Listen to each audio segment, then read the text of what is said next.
আসসালামু আলাইকুম। আশা করি সবাই ভালো আছেন। আজকে আমি আপনাদের সামনে কথা বলবো ফ্রিল্যান্সিংয়ের শুরুতে কোন কাজটি শিখে ফ্রিল্যান্সিং শুরু করলে সহজে কাজ পাবেন। ফ্রিল্যান্সিং শুরু করতে গেলে প্রায় সবাইকে একটা কমন সমস্যায় পড়তে দেখা যায়, তা হলো কোন কাজটি শিখে ফ্রিল্যান্সিং শুরু করলে ভালো হয়, কোন কাজ দ্রুত পাওয়া যায়। আবার অনেকে জিজ্ঞেস করেন যে কোন কাজ করলে বেশি ইনকাম করা যায়। তো আজকে আমি A to Z সব কিছু নিয়ে কথা বলবো, যেন আপনারা সব কিছু বুঝতে পারেন এবং ডিসিশন নিতে পারেন। শুরুতেই বলবো যে আপনি প্রথমে মূল ক্যাটাগরি সিলেক্ট করুন, যেমন digital marketing, graphic design, web design এবং ওয়েব ডেভেলপমেন্ট বা ডাটা এন্ট্রি। কিন্তু মূল ক্যাটাগরিতে শুরুতে কাজ করার চেষ্টা না করে সহজ কোনো সাব ক্যাটাগরিতে কাজ করাটা ভালো বা সুবিধাজনক। মানে হলো গ্রাফিক ডিজাইনের সাব ক্যাটাগরি হচ্ছে logo design, banner design, ads design, একদম সহজ সাব ক্যাটাগরি। যদি বলি তা হলো ফটো এডিটিংয়ের কিছু কাজ। তবে ফটো এডিটিংয়ের সকল কাজ সহজ নয়। ফটো এডিটিংয়ের কিছু সহজ কাজ, যেমন ব্যাকগ্রাউন্ড রিমুভ, অবজেক্ট রিমুভ ইত্যাদি, এই কাজ দিয়ে শুরু করলে যে কেউ আপনাকে সহজেই বিশ্বাস করবে যে এই কাজটি আপনি পারেন। এছাড়া এই কাজের তেমন কোনো পোর্টফোলিও প্রয়োজন হয় না।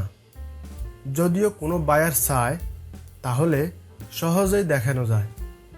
যদি এই সব কাজের গিগ ঠিকমতো র্যাঙ্ক করা যায় তাহলে দেখবেন অনেক বায়ার জিজ্ঞেস করবে আপনি অমুক কাজ পারেন কিনা, তমুক কাজ পারেন কিনা। আর আপনি যদি সেই কাজগুলো পারেন, শুধু বললেই কাজ পাওয়ার সম্ভাবনা থাকে। এভাবে গ্রাফিক ডিজাইনের অন্যান্য কাজও শুরু করতে পারবেন এক সময়। কিন্তু শুরুতেই যদি লোগো ডিজাইন বা ব্যানার ডিজাইন দিয়ে শুরু করেন তাহলে বায়ারকে নতুন অবস্থায় পোর্টফোলিও দিয়ে আকৃষ্ট করাটা কঠিন হয়ে যাবে। কারণ প্রথম দিকের কাজ স্বাভাবিকভাবে তেমন সুন্দর হয় না।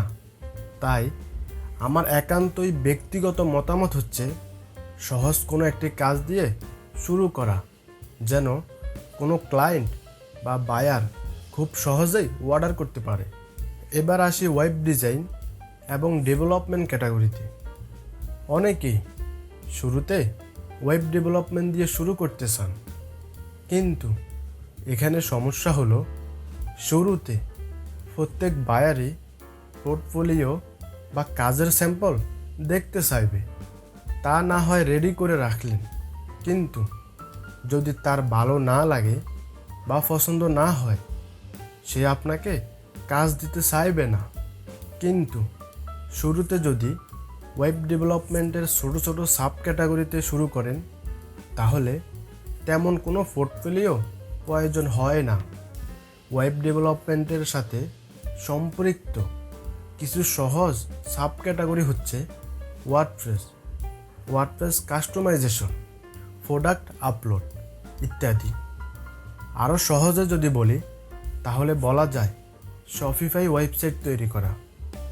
ইউটিউব থেকে একটু ভিডিও দেখেই এই কাজগুলো শেখা যায় খুব সহজে।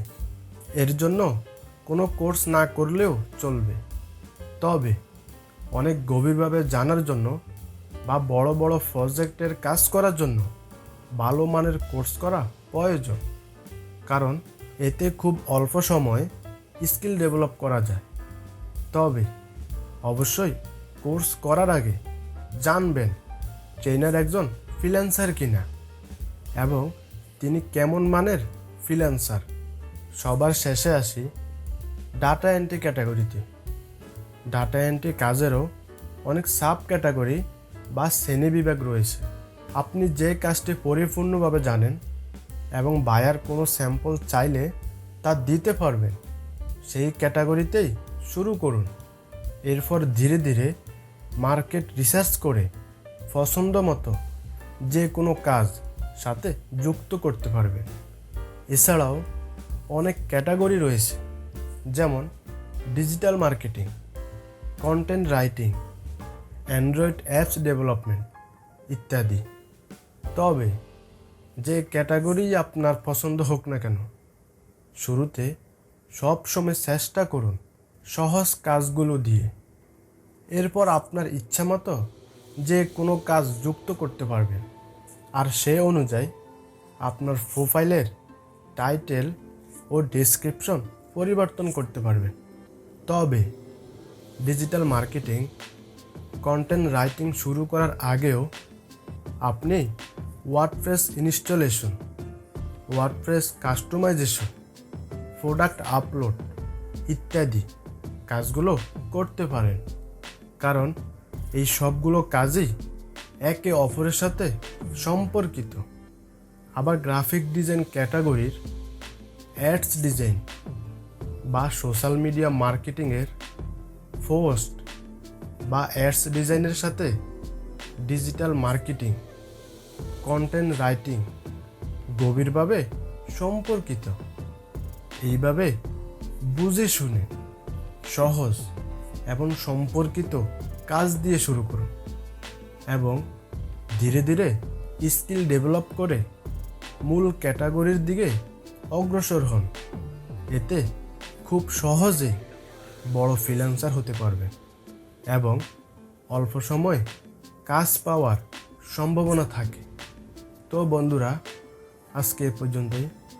ভিডিওটি কেমন লেগেছে অবশ্যই কমেন্ট করে আপনারা আপনাদের মতামতটি জানাবেন এবং নতুন নতুন ভিডিও পেতে আমাদের ফেসবুক পেজ এবং ইউটিউব চ্যানেলটি সাবস্ক্রাইব করে পাশে থাকুন। ধন্যবাদ।